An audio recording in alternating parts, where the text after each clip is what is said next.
start na ta. So, atong goal is, tutorial na ni, punuhay.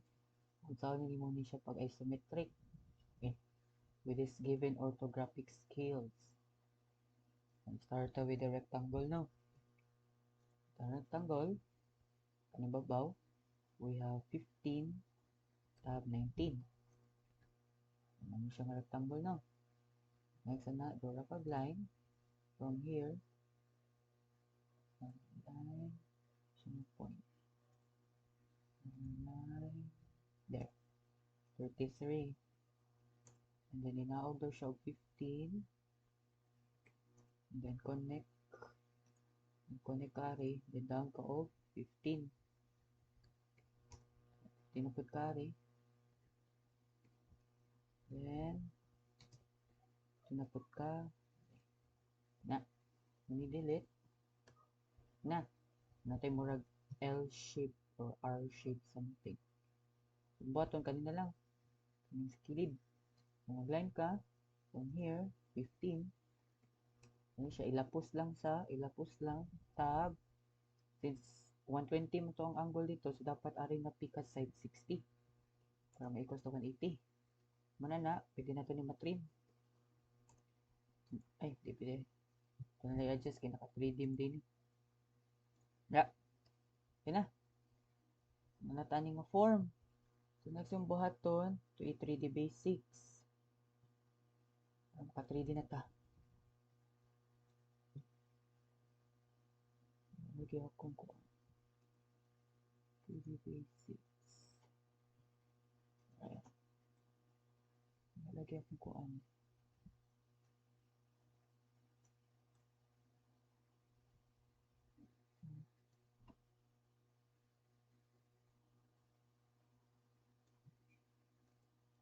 Ayun.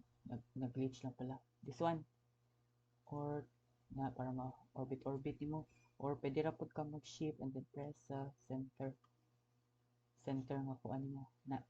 Or dali. Or beginner pa ka, kanilang. Tutoy ka nimo. Okay. Arita nga perspective. Extrude ka from this one, kaning object, na rectangle. Enter, then pababaw. Ano siya ang height and is 23. Type pa ka 23. Ano na. Move ka ari. Tingnan siya ang kani ko nung height and is 15 kani. Ni 15. 15 na na.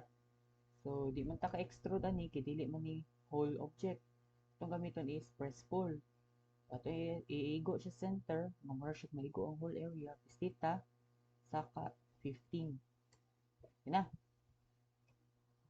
Marag mo na ni mo first form. Next yung button, press kag front. Na. Tuming gamay. And then, UCS V. Para imong view kani. Line tari. From here is 5. And then 10. And then 10 na po diri. Para natay slant nga. Para natay slant. Kana. Ay, dili. Sa'yo pang gisnapan.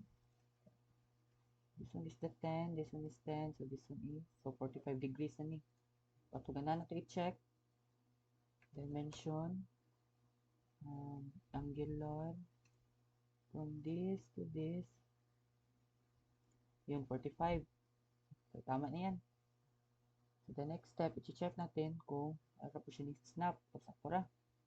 Para ito sa top, kaya mong top, kanina mong top. P-line ka, or PL. Drawing ka o whole triangle para na kay ma-extrude arang area. So, orbit ka. Na. So, balik lang sa top view. So, atong top view, i-ari na sa babaw ka ni. Dito na ng babaw. Dito, rotate sa tagamay. Kaning back. Dito ni mong back, dapat naka-north na, northeast na. So, maminit original view. Balik ka pagka UCS V. Ano na? Mana na? Balik ka sa kani. Yan na ka. Yan, extrude na ka from this one, kaning triangle. No? Enter, then na. Palad mo siwil na siya kay ang imo ram gyapon buhatan na imo ram na i-subtract. I-subtract nimo pislita or na ang kaning rectangle, enter. Next nimo is kani triangle, enter. Tagtang na to siya. Delete na lang kani, delete, delete. Ina. Na kay ani nga forma. Rapod ka, kilid. Kani pwede din na to siya ma-press pull. Yung physical press pull kana isaka na to siya og 11 kay may nakabutan dito. 11. Na. Wala na. Ari na pud ka nga side sa left. Tapos ari na mo taga facing ng buhaton is you see as top. I mean V, sorry. Ang purpose ana kay para maka-diagonal line ka. Kay kung di ka mag-UCS view ara or UCS front is permi ra na naka-horizontal. Gini mo na siya kunik ara. Kina. And then draw na pud ka og P-line. Polyline from here to here. Ana.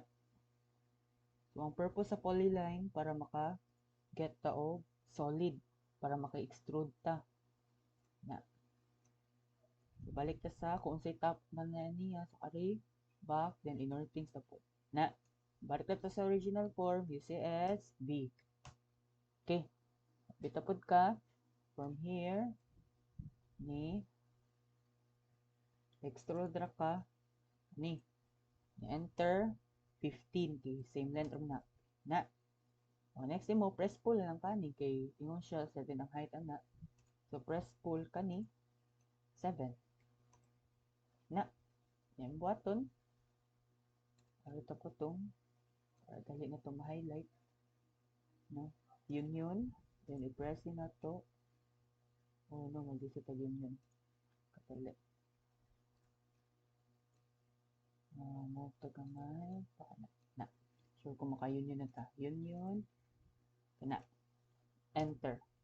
Once ma-enter ni mo, name forma, pistita na ngayon yun, i-move. Then, kanang excess ni mo, ma-delete na ni mo. Nata.